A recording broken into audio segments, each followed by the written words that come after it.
Vous écoutez Sans détour, le podcast de Génilem, avec le soutien de notre parrain, Bernet et Associés. Ici, vous trouverez des témoignages authentiques d'entrepreneurs suisses romands, des hommes et des femmes qui, à un moment clé de leur parcours, et souvent à répétition, ont choisi de faire les choses autrement.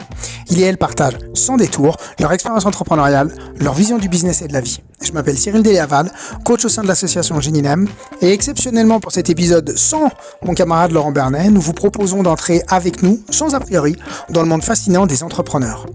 Et aujourd'hui, nous avons le plaisir d'accueillir Frédéric Stollard, un expert en private equity, cofondateur d'Altaroc. Après une carrière florissante à la tête de fonds d'investissement, Frédéric a décidé de relever un nouveau défi à passer 50 ans, rendre le private equity accessible à des investisseurs privés. Il nous parle de sa transition vers l'entrepreneuriat, des défis d'innovation dans le monde de la gestion d'actifs et de sa vision de l'investissement moderne. On parle finance, évangélisation de marché, plateforme technologique et passion.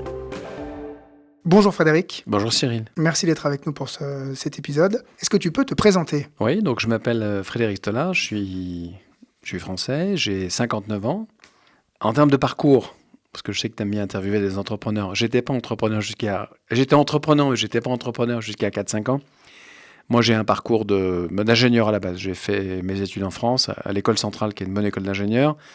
Ensuite, j'ai travaillé comme ingénieur au GIAT Industrie, sur des programmes de défense militaire, sur le Charles Leclerc.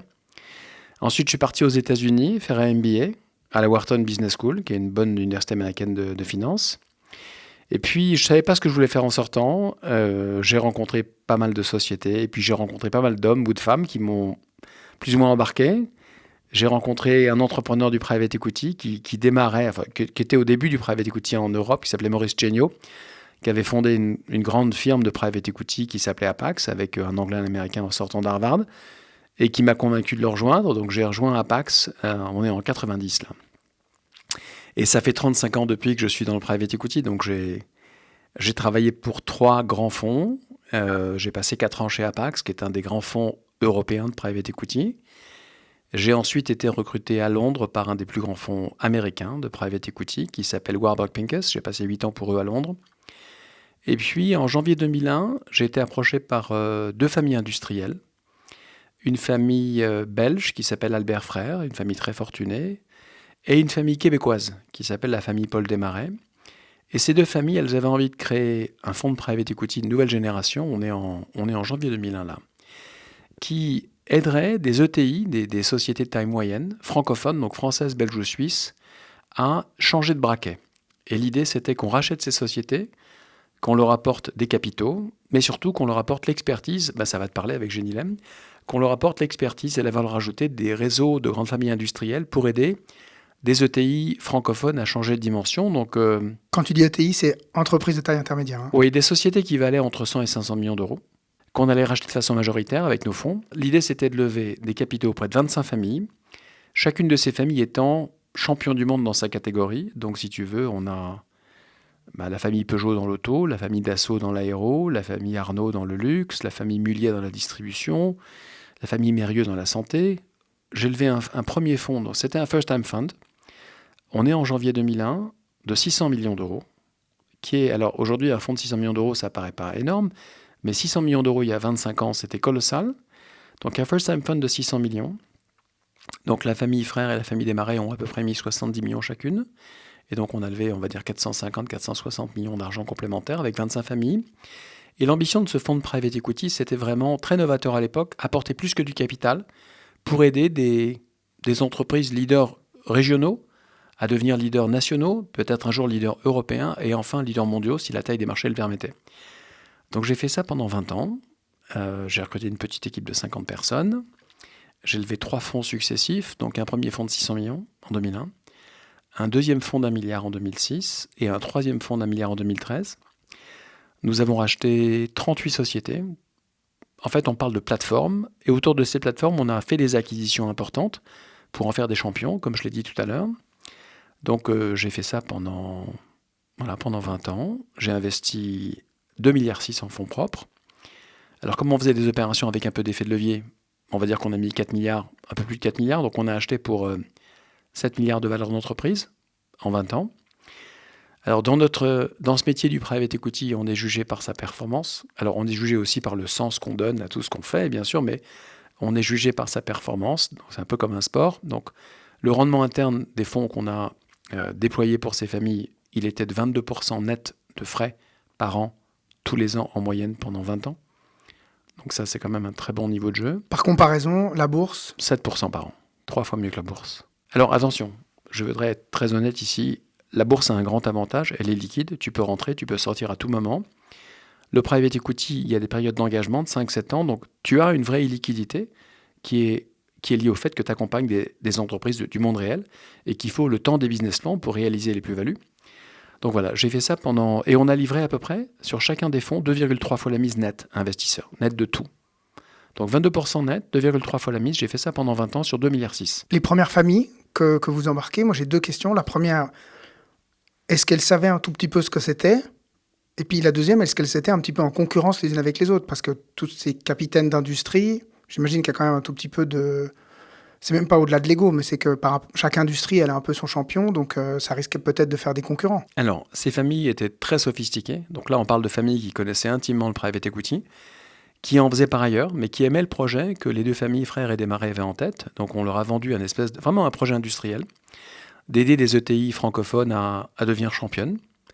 Donc ces familles étaient très sophistiquées, elles avaient des équipes internes dans les family office, les single FO de ces familles. Donc on s'est vraiment adressé à des familles...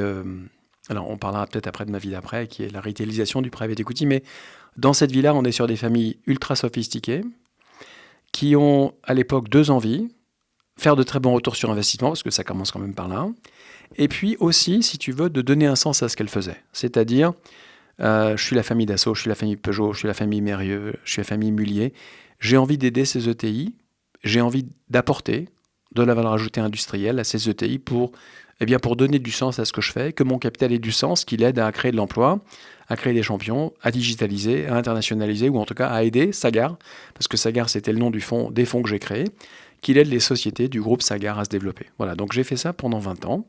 Premier investissement que vous faites, c'est quoi? Premier investissement... Ouh, tu me poses une colle, parce que ça c'était 2002. Écoute, dans les premiers investissements qu'on a faits, CEPL, mais ça ne te dira rien. C'est une société qui externalise ce qu'on appelle le stock picking. Donc c'est une société qui permet à des retailers, donc des groupes de distribution qui ont des magasins, de gérer leurs entrepôts et de préparer tous les jours ce qu'on appelle la préparation de commandes multiréférences. Donc je suis un grand distributeur de parfums, je suis basé en Suisse, ou de pharmacie. J'ai des grands entrepôts dans lesquels les industriels du monde entier m'apportent des produits que je stocke. Eh bien, tous les jours, je dois envoyer des petits colis à toutes mes pharmacies ou mes parfumeries du monde entier. Et donc, on avait accompagné une société qui rachetait les entrepôts et qui gérait de façon variabilisation des coûts ces entrepôts pour le compte des distributeurs ou des fabricants. Et donc, j'ai accompagné un entrepreneur qui s'appelait Thierry Hortemans, qui avait développé ce concept assez génial de racheter ces entrepôts à des grands distributeurs. Donc, on rachetait les murs, on rachetait l'immobilier, on rachetait les personnels. Et plutôt que de facturer un coût fixe à ces sociétés, qui était le coût fixe interne de la préparation de commandes multiréférences, on facturait à la pièce. Mais la beauté du système, et là où c'était génial, c'est que tu es un grand groupe tu as un réseau de parfumerie. En fait, ton entrepôt est calé pour que le jour de la fête des mères, tu ne sois pas en rupture de charge. Tu avais Noël, la fête des mères et la Saint-Valentin. Et dans ces 3 jours-là de l'année, ton entrepôt est calibré pour ne pas être saturé. Par contre, sur le reste de l'année, il n'est pas saturé du tout. Donc si je rachète cet entrepôt et que je mutualise ma capacité avec d'autres distributeurs sur des industries contracycliques, je peux créer quelque chose de magnifique. Et puis à l'époque, les grands distributeurs ne valorisaient pas bien l'immobilier. Donc l'entrepreneur avait développé un savoir-faire où il rachetait les murs à leur valeur comptable, il reprenait les personnels et en plus il automatisait et il rendait beaucoup plus efficace le système de préparation de commandes. Donc j'ai racheté cette société, elle faisait à peu près 40 millions de chiffre d'affaires et elle faisait à peu près 8 millions d'EBITDA. Et on l'a vendue 7 ans plus tard, elle faisait 300 millions de chiffre d'affaires et 70 millions d'EBITDA et on a fait à peu près 8 fois la mise. Voilà. Alors on a beaucoup investi, la société est devenue pan-européenne et elle a développé un vrai savoir-faire d'externalisation de la préparation de commandes multiréférences. Et on rachetait, on avait 70 énormes entrepôts à la fin du projet et on a vendu ça à un groupe industriel parce que l'entrepreneur avait envie de changer de vie à titre perso, parce que être entrepreneur, c'est très intense. Ça, ce que tu nous décris là, c'est un peu le schéma qu'on retrouve toujours. Il y a toujours une volonté de sortie, d'exit pour les entreprises dans lesquelles vous rentrez. Oui, alors là, il faut savoir, Cyril, que le monde du private equity, le postulat d'un fonds de private equity, c'est très simple. C'est, en général, les fonds qui lui sont confiés sont des fonds institutionnels, donc c'est des caisses de retraite, des fonds de pension, des mutuelles, des compagnies d'assurance vie. Ces investisseurs institutionnels vont confier de l'argent à ces gérants de private equity et dans le cadre de fonds. Donc le fonds, c'est une enveloppe juridique et fiscale. Les gérants ont 5 ans pour déployer l'argent et en général, l'argent travaille pendant 5 ans.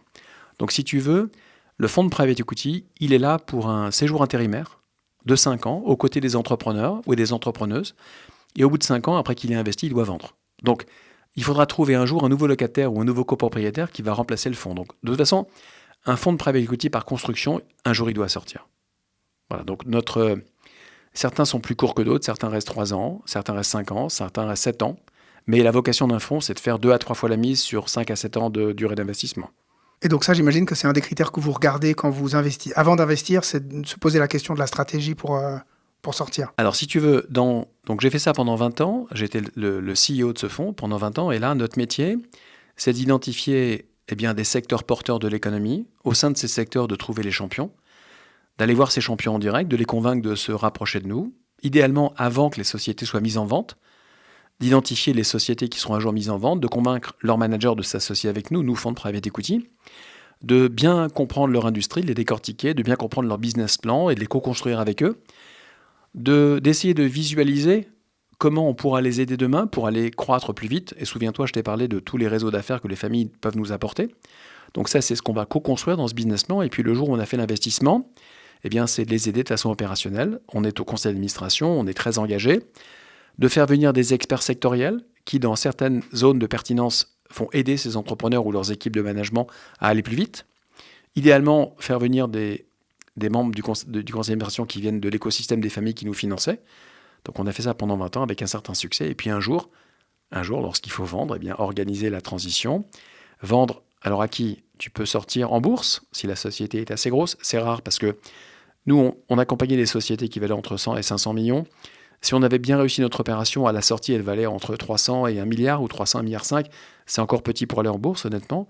L'autre option de sortie, c'est de vendre à un groupe industriel qui, en général, valorisera mieux qu'un fonds de private equity parce qu'il a des synergies. Troisième option, si tu veux, on vend un autre fonds de private equity.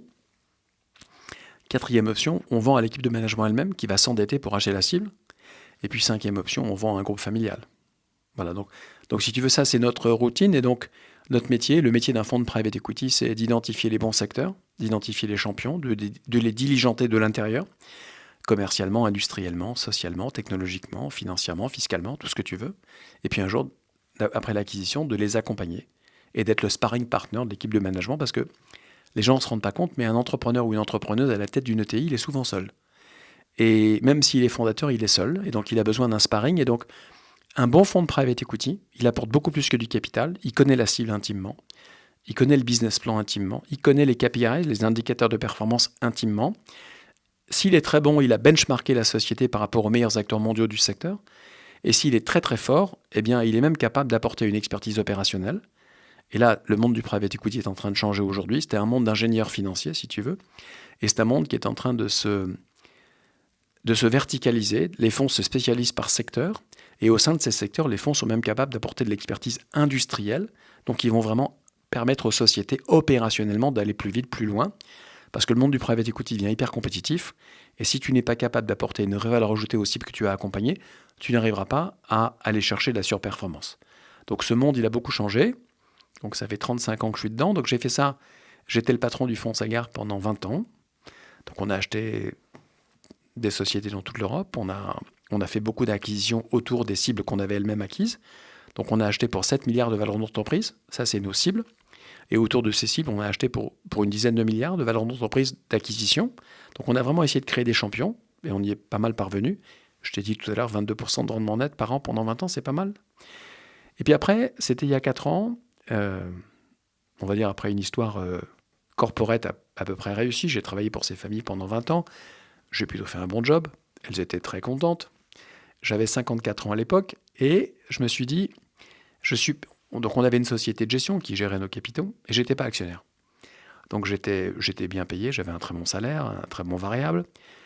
Le monde du private equity a droit à ce qu'on appelle des performance fees. Donc si tu développes une plus-value, l'équipe de management a droit à un pourcentage de la plus-value des investisseurs. J'avais un bout de ça aussi, mais je n'étais pas actionnaire de la société de gestion. Et pour moi, c'était un vrai problème parce que j'avais le sentiment d'avoir créé cette société. Alors évidemment, avec l'aide de Paul Desmarais, d'Albert Frère, ses familles avaient été fantastiques. Sans elles, Sagard ne serait pas né, si tu veux. Mais j'avais envie d'être un actionnaire engagé dans le capital d'une société que j'avais contribué à créer. Et c'était compliqué dans cet écosystème. C'est un écosystème où tu aidais des grandes familles comme un cadre dirigeant de très bon niveau, mais c'était pas évident de rentrer au capital, c'était compliqué. Et donc après 20 ans avec eux, au moment où on a levé notre fonds numéro 4, qui était un très gros fonds, je leur ai dit, voilà, je veux bien rester, mais plus comme simple salarié, directeur général. Et compliqué dans cet écosystème-là. Donc je me suis dit, en fait, il faut faire... Fred, tu peux rester, les choses vont être magnifiques. Ce sont des familles magnifiques, un écosystème magnifique. Alors, les mêmes 25 familles sont pratiquement revenues dans nos 3 fonds, parce qu'on faisait les choses plutôt bien. Donc on avait un très bel écosystème. Mais j'ai eu envie de créer, en tout cas, au fond de moi, j'avais envie de créer quelque chose qui m'appartiendrait en partie. J'avais envie d'aligner mon engagement personnel avec mon engagement capitalistique. Et avant, c'était juste du salaire. J'avais le sentiment que je créais quelque chose, mais que j'en avais pas beaucoup pour moi, en tout cas. Voilà, donc j'ai décidé de partir. On quitte tout. Tout.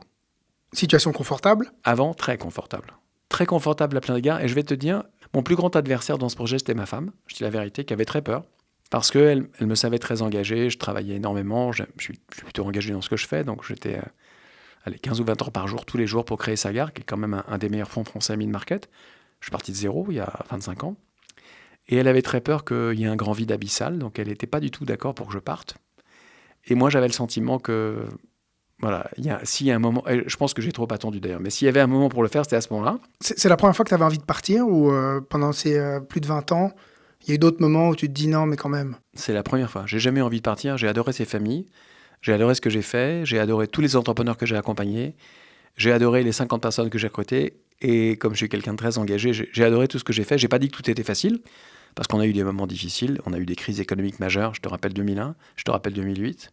Donc on a eu des crises dures, mais j'ai aimé tout ce que j'ai fait. J'ai aimé les entrepreneurs que j'ai accompagnés. Je suis devenu ami de beaucoup d'entre eux. Et j'ai très bien gagné ma vie pendant 20 ans. Mais j'ai eu envie d'avoir un bout de ce que j'allais créer. J'ai eu aussi envie d'associer mes équipes de management. C'était compliqué avant. Donc j'avais envie de créer un nouveau projet dans le private equity. Et donc je me suis dit, 54 ans, c'est maintenant qu'il faut le faire. Je regrette aujourd'hui de ne pas l'avoir fait avant d'ailleurs, mais peut-être j'étais trop bien payé finalement pour partir. Et donc je suis parti. Je suis parti du jour au lendemain, en très bon terme avec tout le monde, mais j'avais envie de faire quelque chose de différent. Je vais te dire la vérité, je ne savais pas ce que j'allais faire, parce que je pensais que ces familles allaient m'ouvrir le capital et que les choses seraient plus fluides. Donc je suis parti, et je me suis dit, qu'est-ce que je vais faire ? Et là, je me suis fait 2 constats très personnels. J'étais client de 3 grandes banques privées en France, très grosses. À titre perso ? Ouais, à titre perso. Et je leur ai dit, j'aimerais investir en private equity. Alors, quand j'étais le directeur général du fonds Sagard, c'était facile, j'investissais dans mes fonds. Quand je suis parti, je ne pouvais plus investir dans mes fonds. Et donc, j'ai dit à mes 3 banques, qu'est-ce que vous avez comme bon produit de private equity ? Et elles m'ont dit, rien. Rien. Il n'y avait pas d'offre, si tu veux. Donc ça, c'est le premier constat de départ. Et le deuxième constat que j'ai fait, et ça, je le savais, si tu veux rentrer... Alors, le monde du private equity, si tu veux, si tu me permets, il y a des ligues. Il y a 4 ligues. C'est un peu comme le foot, si tes auditeurs aiment le foot. Tu as la Ligue 1, la Ligue 2, la Ligue 3, la Ligue 4. Si tu veux rentrer dans un fonds de la Ligue 1, alors dans le monde du private equity, ça s'appelle le premier quartile, c'est les 25% des meilleurs fonds mondiaux, sachant que l'industrie du private equity, elle est très mesurée, elle est très benchmarkée. Donc si tu veux rentrer dans un fonds du premier quartile mondial, le ticket d'entrée, écoute-moi, il est de 25 millions. J'expliquerai pourquoi tout à l'heure. Donc tu ne peux pas rentrer à moins... Ça n'intéresse pas les fonds de prendre des clients à moins de 25 millions. Ça veut dire que si un client privé veut se faire un portefeuille diversifié de 6-7 fonds par an, il faut 150 à 200 millions par an. Ce qui est à la portée de quelques familles milliardaires. Clairement, les familles pour lesquelles j'ai travaillé, qui n'étaient que des familles milliardaires, mais un client aisé, un entrepreneur aisé n'a pas ces sommes-là à mettre chaque année. Donc je me suis dit, en fait, il y a un vide ici. Et je me suis dit, il faut un client privé qui veut investir dans du très bon private equity diversifié chaque année, il ne peut pas en fait. Alors, moi, je me suis dit, il faut créer un nouveau marché, il faut créer une nouvelle société de gestion qui, chaque année, va créer un portefeuille, clé en main, des meilleurs fonds de private equity du monde, c'était l'ambition. Alors mon idée, c'était simple, parce que c'est exactement ce que je voulais faire pour moi. Je voulais chaque année un portefeuille qui, pour 80% de la poche, soit investi dans les 6 meilleurs fonds du monde. J'expliquerai quel type de fonds après. Et pour 20% dans des co-investissements directs, dans des deals directs, à côté de ces fonds, sans fees et sans carry. Voilà. Et mon rêve, c'était de permettre à Madame Martin, on va dire, pour 100 000 euros, parce que l'AMF en France, parce que j'ai démarré en France, le ticket réglementaire en France pour faire du private equity minimum, c'était 100 000 euros. Mon idée, c'était de permettre à Madame Martin, pour 100 000 euros, d'avoir accès au meilleur portefeuille mondial de PE, qui nécessitait, si tu le fais en direct, 300, 400, 500 millions et 20 personnes pour le faire. Donc mon idée, parce que tu parlais de retailisation tout à l'heure, c'était de rendre accessible à Madame Martin le meilleur PE du monde, hyper simple, pas en direct. Je voulais le vendre ce qu'on appelle en B2B2C, ça te parle. Je voulais le vendre par des tiers gérants, par des multifamily office ou par des banques privées. Et mon idée, c'était de fabriquer chaque année un millésime mondial, ultra diversifié, fait des meilleurs fonds du monde, que Madame Martin pourrait souscrire par son tiers gérant en 3 minutes chrono, à partir de 100K euros. Pourquoi c'est important pour Madame Martin d'avoir accès à ça? Alors d'abord, c'est intéressant ce que tu dis. D'abord, Madame Martin, avant que nous... Alors le projet, je l'ai appelé Altaroc. Alors je te raconterai après où j'en suis aujourd'hui, mais c'est très... Alors Madame Martin, elle ne savait pas que c'était important. Avant de me rencontrer, elle ne savait pas que c'était important, parce que la réalité, c'est que sur le marché français, le taux d'équipement en private equity des clients privés, à l'heure où je te parle, il est de 0,1%. Donc elle ne sait pas que c'est important. Alors que pour les familles fortunées aux États-Unis, le taux d'équipement en private equity est de 33%. Donc je suis une famille aisée américaine, sophistiquée. Je mets 33% de mon patrimoine total en private equity. À l'époque, on est il y a 3 ans, je suis une famille française. J'ai 0,1% de mon patrimoine en PE. Pratiquement zéro. Donc Madame Martin, elle ne savait pas que c'était important. Mais moi, je sais que c'est important. Pourquoi c'est important? Si tant est que tu acceptes l'illiquidité temporaire attachée au private equity, la surperformance est évidente. La volatilité est moindre. Et si tu veux préparer ta retraite, parce que le private equity, ça sert à quoi? Ça sert à des caisses de retraite et à des fonds de pension comme moteur de performance pour la retraite des Américains. Et moi, j'ai voulu expliquer à Madame Martin, c'est ce que j'essaie de lui expliquer, que pour financer sa retraite demain ou son patrimoine long, elle devrait s'intéresser à cette classe d'actifs nouvelle, dans lequel je te rappelle que les institutionnels dans le monde mettent entre 400 et 600 milliards d'argent nouveau tous les ans. Le stock d'argent institutionnel géré par des fonds de private equity, c'est 6 trillions de dollars. Ça croît entre 12 et 15% par an tous les ans depuis 20 ans. Donc les instituts se ruent sur cette industrie. Et moi, mon rêve, c'était d'apporter 60 ans d'innovation institutionnelle en private equity à Madame Martin, parce que moi je sais qu'elle en a besoin, elle ne le sait pas encore. Elle en a besoin justement pour ça, pour construire sa retraite. Pour construire sa retraite ou gérer son patrimoine, long en tout cas. Alors, qu'est-ce qu'elle faisait avant l'avènement d'Altaroc? Elle faisait de l'immobilier, elle faisait un peu d'action, pas tellement en fait. Et moi, mon ambition, quand j'ai démarré Altaroc il y a 4 ans, enfin il y a 3 ans exactement, c'était d'expliquer, d'évangéliser la puissance de cette classe d'actifs institutionnelle et de la porter de façon simple à des clients privés. Et pour faire ça, alors avant d'évangéliser Madame Martin, il a fallu évangéliser ses tiers gérants et ses banquiers. Donc si je te fais simple, j'ai démarré il y a 3 ans. Je me suis associé avec un jeune entrepreneur du private equity qui a 81 ans, qui était mon patron il y a 35 ans, Maurice Chéniaud. Maurice, il a cofondé Apax Partners en 1972. Il sortait d'Harvard. À l'époque, il n'y a pas beaucoup de Français qui faisaient Harvard. On est en 1972 avec 2 camarades de classe. Ronald Cohen, un Anglais, et Alan Patrikoff, un Américain. Ils créent Apax. Ils en font un des tout plus grands fonds de private equity au monde. Et donc, quand j'ai présenté mon projet, donc j'ai travaillé pour Maurice pendant 4 ans. On est resté en termes très cordiaux pendant 30 ans. Et quand je lui ai présenté mon projet il y a 3-4 ans, il m'a dit « Ton projet est formidable, viens, on le fait ensemble ». Donc, on a fait ça tous les deux. Moi, je fais ce métier d'investisseur en private equity depuis presque 35 ans, lui depuis 50 ans. Donc, on va dire que dans l'écosystème français, nous avons très bonne presse, institutionnelle, très bonne presse. Et donc, on a créé ça tous les deux. Alors, moi, j'avais envie, et lui aussi d'ailleurs, d'apporter ce top private equity à des clients privés, de façon simple. Et donc, si je te résume un peu, si je fais le fast-forward du film des 3 années passées, j'ai démarré jour pour jour il y a 3 ans avec lui. Après que j'ai quitté Sagard, pendant 1 an, j'ai rencontré 500 tiers gérants. Et je voulais comprendre pourquoi ils ne vendaient pas de private equity. Et pourquoi ils ne vendaient pas de private equity? Ils ne connaissaient pas bien. Même des tiers gérants, des gens qui sont quand même éduqués. Ils avaient entendu parler d'eux, mais souviens-toi, si tu n'es pas capable de mettre 25 millions sur la table, tu ne peux pas rentrer chez un seul fonds. Donc oublie de faire un portefeuille de 6 fonds. Et puis, si tu connais pas les meilleurs gérants américains, ils te parleront même pas, même si tu as 25 millions. Donc, c'est un métier d'initié, en fait. Donc, j'avais essayé de comprendre tous les freins qui faisaient que les tiers gérants français ne faisaient que très peu de private equity. Non, à part le fait qu'ils n'avaient pas accès, c'est quoi La les autres connaissance. Ils connaissaient pas bien la classe d'actifs. Ils en avaient entendu parler, mais ils ne la connaissaient pas. Quand je leur ai présenté les performances historiques de la classe d'actifs, ils ont été stupéfaits, je te dis la vérité. Et pourtant, on sait que les performances du passé ne présagent pas les performances futures. Hein. Bien sûr, mais même si tu veux, quand j'ai présenté la performance historique du private equity sur 20 ans, les tiers gérants français ont été franchement bluffés. Et même si on a pris toutes les précautions d'usage pour expliquer, comme tu l'as dit, que la perf passée ne garantit pas la perf future, que le capital est à risque, que le capital n'est pas garanti, que les rendements ne sont pas garantis. Mais quand tu fais ça très bien... Avec la Champions League, là Champions League, c'est encore autre chose. Donc la Ligue 1, c'est le premier quartile. Okay. Le Champions League, c'est le premier décile. Alors là, écoute-moi bien.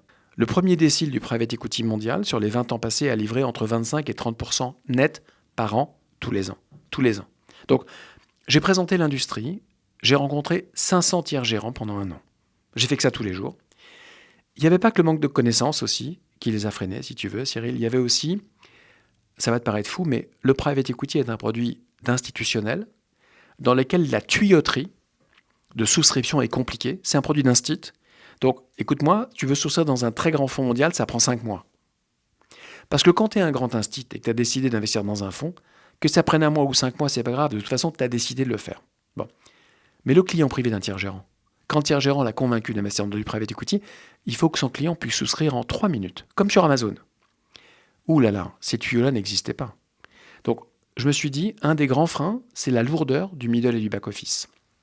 Je me suis aussi dit que le tiers gérant ou le banquier privé connaissait mal le private equity, qu'il faudrait le former, qu'il faudrait monter une académie, que les clients privés, il faudrait monter une académie pour eux aussi. Et en fait, j'ai découvert une chose passionnante. Ce qui intéressait les tiers gérants, et les banquiers privés, c'est évidemment la performance de l'industrie, mais c'est aussi le fait que ce capital-là servait à créer de l'emploi, des champions, et qu'en fait, il donnait un vrai sens, ce capital avait du sens. Et en fait, au-delà de la performance, le sens de l'industrie du private equity, c'est de créer des vrais champions proches de chez vous, et ça passionnait les gens. L'économie réelle. L'économie réelle, voilà. Comment on fait pour éduquer, avec ton bâton de pèlerin, comment... Alors regarde.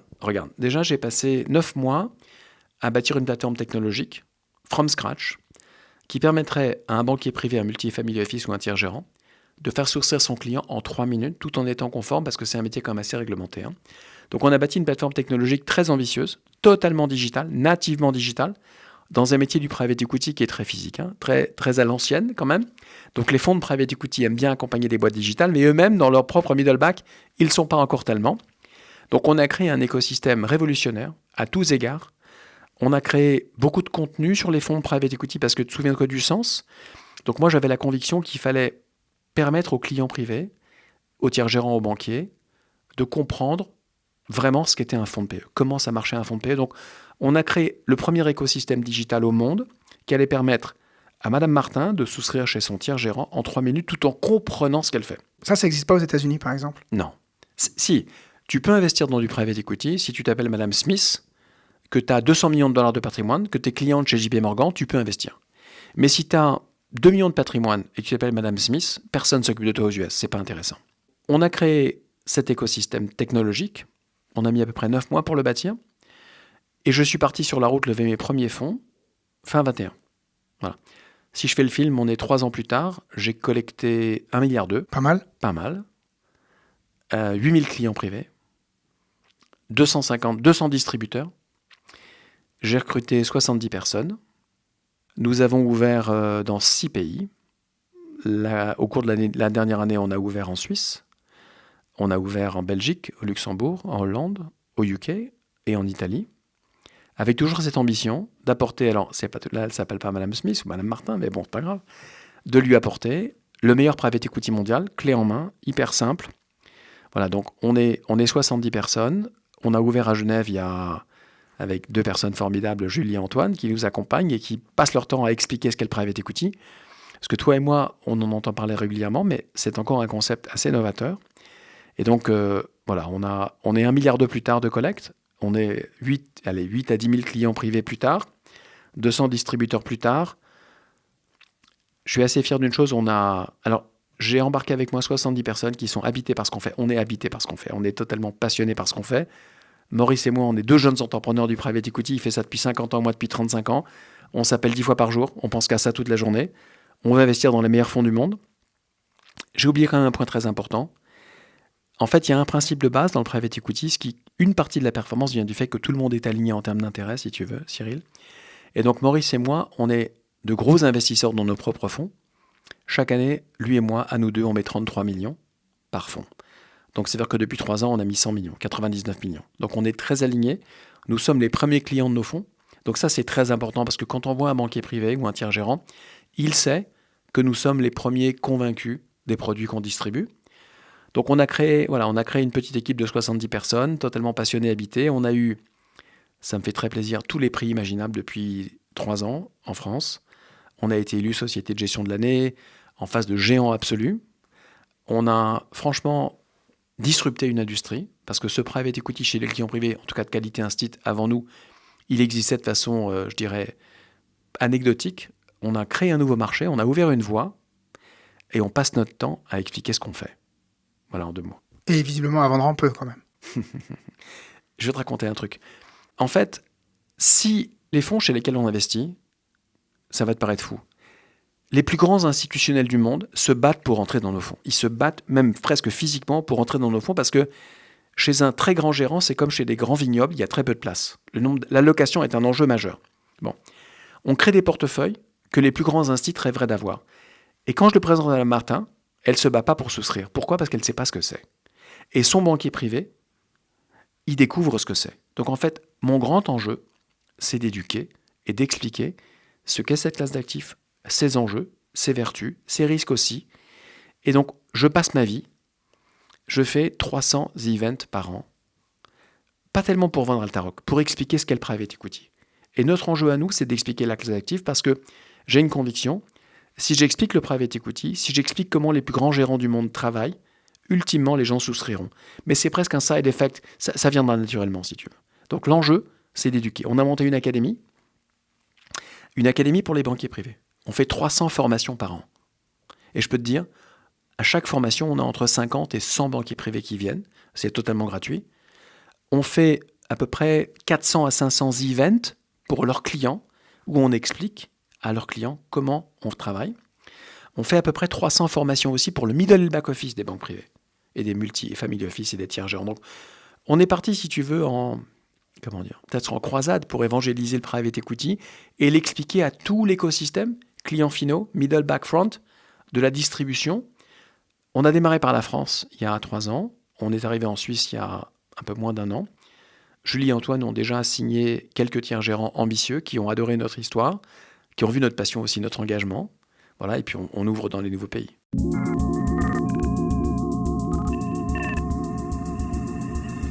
Parle-nous un petit peu de le challenge de créer cette plateforme. Parce que toi, tu viens pas de la tech. Comment on crée une plateforme quand on vient pas de la tech ? Non seulement je viens pas de la tech, mais alors mes enfants me disent que j'ai pas du tout l'âge de créer une plateforme tech. Et pourtant, on a été élu meilleur fintech. Je vais dire pourquoi. D'abord, je l'ai fait. Je l'ai fait parce que j'ai compris une chose, c'est que, comme je l'ai dit tout à l'heure, un des freins au private equity, c'était que c'était très, très lourd, très compliqué au plan institutionnel. Et que si tu n'as pas toute la machinerie d'un institut, tu ne peux pas souscrire. Donc je me suis dit, en fait, il faut que le digital change la donne. Et en fait, la tech allait nous aider à rendre le private equity simple. Une de nos convictions, c'est rendre simple ce qui est complexe et rendre transparent ce qui est opaque. Pour ça, il faut de la tech, il faut du digital. Donc on est nativement digitaux. Donc j'ai lancé une chasse de tête pour un très grand CTO, un patron de la technologie, un Chief Technology Officer. J'ai rencontré un garçon fabuleux qui était le patron de la technologie de la plus grande SS2I française, qui avait envie de changer de vie. C'est un gars très chevronné qui pilotait 3600 ingénieurs et qui m'a dit « Ton projet est fabuleux, j'ai envie de te rejoindre ». J'ai recruté un patron des opérations qui a passé 20 ans chez JP Morgan, qui en avait marre des très grands groupes, qui avait envie de quelque chose de plus entrepreneurial, un peu des commandos. Et à 3, on a créé la plateforme. Alors, on a 3 sociétés de conseil qui nous appuient. Aujourd'hui, j'ai 23 personnes sur la tech. Il y a très peu de fonds de private equity au monde qui ont 23 personnes en technologie parce que, en fait, on essaye de créer une expérience client. On parle du UX, un UX client ou un UX distributeur qui est fabuleux. Donc, moi, ce que je veux, c'est que le parcours client ou le parcours banquier soit extraordinairement fluide et simple, avec des contenus extraordinaires. Donc, en fait, on s'inspire des parcours clients des plus grandes fintechs du monde. Et sans fintech, il n'y a pas de private equity. Et ça, je veux dire une chose prétentieuse, peu de nos concurrents s'en sont rendus compte parce que c'est une chose de créer des portefeuilles magnifiques, mais si l'expérience client n'est pas au rendez-vous, tu ne vendras rien. Et notre premier client, c'est notre banquier privé ou notre tiers gérant. Et donc, si son expérience client, middle, back, front, n'est pas fantastique, il ne vendra pas ton produit. En tout cas, il n'aura pas envie de le présenter à son client final. Donc, on est obsédé par la tech. Pas la tech pour la tech pour créer un écosystème qui valorisera l'expérience client du banquier ou du conseiller et de son client final ultimement. Et là, en tant qu'entrepreneur, tu es comment avec tes équipes? C'est toi même qui fais les tests sur la plateforme? Tu as quoi comme leadership par rapport à ça? Alors, on a aujourd'hui, au début, je faisais un peu tout. Aujourd'hui, je fais presque tout, mais pas tout, heureusement, parce que sinon, ce serait dangereux. Alors, on a plusieurs équipes. On a une équipe tech, on va l'appeler IT and Operations, 23 personnes. On a une équipe marketing de 10 personnes. Et on a une équipe sales de 16 personnes. Donc, c'est un travail conjoint avec une gouvernance qui est assez sophistiquée maintenant, où d'abord, pour lancer un nouveau produit, un nouveau concept ou un nouveau service, les équipes se parlent beaucoup, parce que j'ai 10 000 idées à la minute, elles ne sont pas toutes bonnes. Donc, il y a du sounding board dedans, il y a du testing dedans. Avec Jenny Lem, ça te parle, tu fais ça toute la journée. Donc, on fait beaucoup de tests, parce que j'ai 60 ans d'idées instites en private equity que je veux apporter à des clients privés. Je ne peux pas tout faire tout de suite. Certaines idées sont plus pertinentes que d'autres. Donc, il y a un très grand échange entre, je dirais, au niveau de la gouvernance, on a monté une gouvernance assez efficace entre marketing, IT Ops et Sales. Et on essaye de sortir de l'innovation vite, mais pas trop vite, parce qu'on a un enjeu, en fait. C'est que si on va trop vite, on perd la distribution. Parce que ça va trop vite. Il faut aussi laisser le temps à nos partenaires distributeurs de digérer les innovations qu'on a lancées. Et donc, il ne faut pas aller trop vite. Il faut aller vite parce que tu veux innover, mais pas aller trop vite parce que sinon, tu n'as pas eu le temps de faire décanter ta distribution. Donc, on a une gouvernance de l'innovation qui est assez pointue pour essayer de réfléchir, innover en permanence, tout en laissant le temps à une très bonne exécution. Et si tu vas trop vite, tu perds tout le monde, en interne, en externe. Mais on dépense quand même, pour te donner une petite idée, 10 millions par an de CAPEX IT. C'est énorme. Hein. Pour une fintech qui a 3 ans d'histoire, 10 millions d'euros par an sur l'IT. Sans ce budget-là, Altaroc ne pourrait pas exister. Parce que notre enjeu, c'est évidemment de collecter, mais aussi de servir d'administrer et de scaler. Donc, on a conçu les usines pour être capable de scaler demain. Donc, si tu veux, aujourd'hui, on a construit les usines digitales au marketing, à l'IT, Ops et Sales. Pour être capable de collecter 2-3 milliards demain, ça me coûtera pratiquement pas plus cher que pour collecter 500 millions par an aujourd'hui. C'est la beauté de la tech, ça. C'est la beauté de la tech si tu l'as pensé dès le départ. C'est-à-dire que si dès le départ, parce que sinon, tu auras des problèmes de legacy. Donc, nous, dès le départ, on est obsédé par la scalabilité. Scalabilité partout. Scalabilité de notre équipe commerciale, scalabilité de notre équipe marketing, scalabilité de notre équipe IT Ops. Voilà. Et ça, c'est quelque chose que tu avais dès le début? C'est quelque chose que tu as appris au cours de ta carrière dans les autres fonds? Alors, j'étais toujours, si tu veux, on va dire que pendant plus de 20 ans chez Sagard, mon fonds d'avant, on a dû faire 38 plateformes, j'ai dû en faire plus de la moitié à titre personnel, j'étais le chairman de tous les boards, et j'étais très proche des managers. J'ai toujours eu, je vais dire la vérité, j'ai toujours eu une appétence entrepreneuriale. Alors, j'ai créé Sagard de zéro, donc il faut être intrapreneur, parce que là, j'étais financé par 2 grandes familles, et j'étais toujours proche des patrons, hommes ou femmes, qui pilotaient ces boîtes, et j'étais toujours très intéressé, je suivais très près la réalité opérationnelle. Et là, je me suis dit, si tu veux être un entrepreneur, Frédéric, il faut vraiment... D'abord, j'ai passé un an à 1 an et demi à écouter 500 tiers gérants, et j'ai réalisé qu'une des raisons pour lesquelles avant nous, ça ne s'était pas fait, c'est qu'avant nous, c'était trop compliqué. Et qu'il fallait tout simplifier, et que sans le digital, je n'allais jamais y arriver. J'ai aussi réalisé humblement que ce n'était pas mon métier, qu'il fallait que je recrute des gens très compétents, qu'il fallait que je leur explique pourquoi et comment c'était important. Et on est 70 personnes aujourd'hui. L'équipe, elle est habitée. Nos partenaires distributeurs et nos clients je pense qu'ils sont impressionnés par le niveau d'engagement des équipes. Toutes les équipes sont habitées. Et notre équipe techno, elle est phénoménale. Elle est phénoménale. L'équipe marketing est phénoménale. Et tout le monde est habité d'une espèce de mission, permettre à Madame Martin, pour 100 000 euros, d'avoir accès au meilleur private equity. Parce qu'en plus, on n'en a pas parlé, mais ça a un sens sociétal. Si tu veux, Madame Martin, elle ne sait pas que sa retraite, en tout cas en France en tout cas, c'est pas la sécurité sociale ou l'État qui la lui financera. Donc, en fait, on lui dit, Madame Martin, vous avez besoin de notre système. C'est ce que font les fonds de pension américains. On va vous le mettre à disposition pour 100 000 euros. Et c'est aussi ce que les grandes familles utilisent aux US. Donc, on met tout ça à disposition avec beaucoup, beaucoup de technologie. En plus d'une équipe private equity qui est top, on a une équipe technologique qui est top. Voilà. Ton plus grand apprentissage dans ce voyage-là de ces 3-4 dernières années, c'est quoi? C'est que tout prend plus de temps. Tout prend plus de temps. Et qu'en fait, alors je vais dire la vérité, on est au-delà de nos attentes sur le business plan. J'avais posé un business plan, on l'a dépassé, sauf que j'y mets 3 fois plus d'énergie que je prévu. J'y suis 15 heures par jour, tous les jours, les équipes aussi. Et que, je vais te dire, en fait, j'ai compris une chose. On a démarré comme une start-up. Aujourd'hui, on est un peu une scale-up. Dans une start-up, tu peux mourir. Chaque semaine, tu as 10 raisons de mourir, en fait. Et alors que dans ma vie d'avant, non. Dans ma vie d'avant, j'étais financé par des grandes familles. On était très établis. Au bout de 20 ans, j'ai été très courtisé.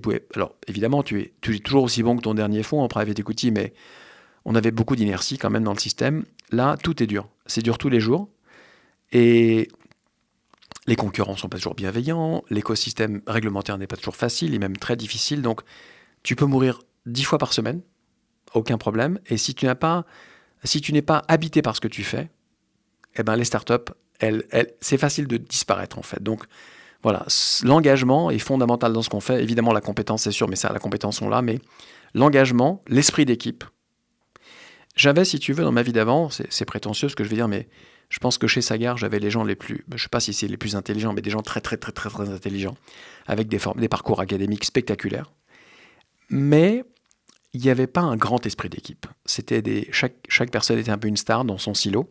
C'était un peu des mercenaires très talentueux, chacun de son côté. Là, chez Altaroc, d'abord, je n'avais pas autant de moyens pour recruter des gens très, très talentueux au départ, au niveau... donc, j'ai recruté des gens un peu moins académiques, mais avec un esprit d'équipe qui n'a absolument rien à voir. Les gens sont habités, le team spirit est spectaculaire, et on est capable d'accomplir des choses en équipe que je n'arrivais pas dans ma vie d'avant à accomplir. Et c'est vrai partout. Hein. L'équipe service client, j'ai un call center de 8 personnes. Ils sont en innovation permanente. C'est assez impressionnant. Pour te donner une petite idée, on reçoit 3000 appels entrants par mois de nos tiers gérants. 3000. Tu vois, Cyril, c'est beaucoup. Hein. 150 appels jour. Et j'ai dit au début à cette équipe, on ne pourra pas prendre 150 appels jour si on n'est pas à la pointe de la technologie digitale. Bon. Les 8 personnes des call centers, ils viennent tous de services clients de grandes compagnies d'assurance vie, de grandes banques privées. Ils n'avaient pratiquement jamais eu de techno à leur service, parce que c'était le dernier roue du carrosse dans leur banque historique. Et on les a bardés de techno. Et ils adorent. Et ils sont en permanence en train d'améliorer le parcours client, l'UX. Et même là, on a de l'innovation. On a 8 personnes, moins diplômées que celles que j'avais avant, mais tellement plus créatives, tellement plus libérées. Et si tu veux, l'esprit d'équipe et le sens de ce que tu fais, eh ben, ça permet à une start-up d'aller beaucoup plus vite, beaucoup plus loin. Et l'envie d'être ensemble, de se réveiller pour une mission commune partagée tous les jours, ça change la donne. Voilà. Et c'est vrai que par rapport aux entrepreneurs qu'on accompagne, nous, au quotidien, on retrouve cette incarnation de la vision qui est là. Après, comment tu la diffuses dans tes équipes? Ça, c'est un challenge. Mais tu sais, je me rends compte d'une chose. Si, en fait, un enjeu important dans une start-up, comme je l'ai dit, tu peux mourir de plein de façons. Le fait d'avoir une mission clairement posée, partager avec les équipes, que les choses soient claires, partagées, et qu'il y a un sens à ce que tout le monde fait, ça change tout. Et c'est fondamental, parce que si tu n'as pas ça, tu vas mourir 10 fois. Et donc, j'ai pas dit que c'était suffisant, mais c'est impératif en fait. C'est une condition nécessaire. Une vision, une mission, partagée, des équipes qui s'entendent et qui veulent accomplir des choses ensemble, en co-créant ensemble. C'est fondamental. Et tu penses que c'est aussi comme ça que tu as convaincu ta femme de te laisser partir dans cette aventure? Non, ma femme, je vais te dire, comme elle me voit pas plus aujourd'hui qu'elle me voyait hier, elle en a profité pour s'occuper de mieux en mieux de mes enfants. Donc ça, c'est un side benefit de l'histoire. Donc j'ai 3 enfants magnifiques dont elle s'occupe beaucoup. En fait, finalement, elle est contente et elle me dit, c'est toi qui avais raison. Mais elle n'a pas pensé ça au début, parce qu'au début, c'était dur. Quand j'ai voulu financer mon projet, au tout début, c'était très compliqué de trouver les financements. Elle était très inquiète. J'avais eu plein d'offres de très grands fonds de private equity américains. Elle m'a dit, c'est ça qu'il faut prendre, Fred. C'est ça qu'il faut prendre. Et moi, j'ai dit, c'est surtout pas ça qu'il faut prendre. Je pense que j'ai aussi un tempérament où j'avais envie à ce moment-là de ma vie d'entreprendre quelque chose. Avant, j'avais intrapris, si tu veux, c'était l'intrapreneuriat. Là, j'avais envie d'entreprendre quelque chose, de créer quelque chose. Alors, j'ai oublié un truc. Mon associé Maurice Chéniaud, qui est quand même formidable, c'est son 4e grand projet industriel. Le gars, il est mythique. Et c'est une vraie figure du private equity européen. Il a créé l'industrie il y a 50 ans. Il est habité par ce qu'il fait. Il m'appelle 10 fois par jour. Il adore ce qu'il fait. Il pense que je ne vais pas assez vite. Et heureusement qu'il a 81 ans, parce que sinon il aurait pris ma place depuis longtemps déjà pour le faire plus vite que moi. Et donc, si tu veux, on est deux passionnés. On adore ce qu'on fait. Nos 70 équipes voient qu'on est habité par ce qu'on fait. Et tout ça, ça contribue aussi, si tu veux, à un esprit magnifique. Alors, on casse les codes de ce qu'on fait. Le monde du private equity de qualité instit pour les clients privés n'existait pas avant nous. Alors évidemment, si tu étais chez JP Morgan ou chez Pictet, tu avais accès à un produit comme celui-ci. Mais il fallait 25 millions déposés à la banque à minima. Donc là, on l'a vraiment rendu accessible au plus grand nombre. Dans ces grandes banques-là, il y a très peu de technologie. Chez nous, il n'y a que de la technologie et des grands produits, évidemment. Donc voilà.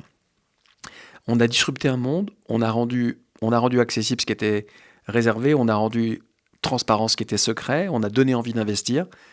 On a cassé tous ces codes. On a une mission. On parle de mission tous les jours. Et on est habité par ce qu'on fait. Merci beaucoup. Si tu avais un conseil à donner à une jeune entrepreneuse, ou même moins jeune, une entrepreneuse ou un entrepreneur qui nous écoute et qui hésite à se lancer, tu lui dis quoi ? D'abord, je lui dis à lui ou à elle de s'assurer qu'il y a un marché. C'est quand même très important parce qu'on peut rêver de choses magnifiques, il faut juste faire sa propre due diligence. Donc, il faut s'assurer qu'il y a un marché adressable suffisamment large. Ça, c'est la première chose. Il faut une vraie conviction qu'on a un très très bon produit parce que sans ça, il ne se passera juste rien. Et il n'y a pas d'autre solution que de le tester. Market sounding. Moi, j'étais sur la route pendant 1 an et demi pour tester mon concept. Et puis après, il faut se poser une question très personnelle. Est-ce que j'ai envie de faire ça dans ma vie ? Est-ce que quand je me réveille le matin, c'est le projet qui me fait rêver ou pas ? Si ce n'est pas le cas, tu vas mourir. Donc si ce n'est pas le cas, ne le fais pas. Et donc finalement, moi je vais dire un truc, Cyril, j'ai pas besoin de faire ça. J'avais très très bien gagné ma vie avant. Je pourrais ne pas travailler. Mais j'ai besoin de cette adrénaline, j'ai besoin d'emmener des gens avec moi, j'ai besoin de nous faire rêver tous ensemble. Et je rêve le matin quand je me réveille, je suis content d'aller au bureau. Je ne suis pas content de me coucher parce que j'ai jamais fini mes journées. Le week-end, c'est le seul moment où je peux travailler tranquille chez moi. Et si tu n'as pas cette adrénaline, si tu n'as pas ce drive, si tu n'as pas cette envie, ne monte pas une start-up. Tu vas mourir. Et à ce moment-là, reste là où tu es, fais autre chose dans ta vie, parce que c'est très engageant, une start-up. Et c'est aussi une responsabilité sociétale. Les équipes t'accompagnent. Et tu ne peux pas accompagner ces équipes si toi, tu n'es pas prêt à mourir pour la boîte. Donc moi, je pense qu'à ça toute la journée. Maurice pense qu'à ça toute la journée. Donc le meilleur conseil, au-delà des premières indications que j'ai données, c'est cette mission, en fait. If you're not on a mission, don't go for it. Voilà, je finirai là-dessus. Merci beaucoup. Merci à toi.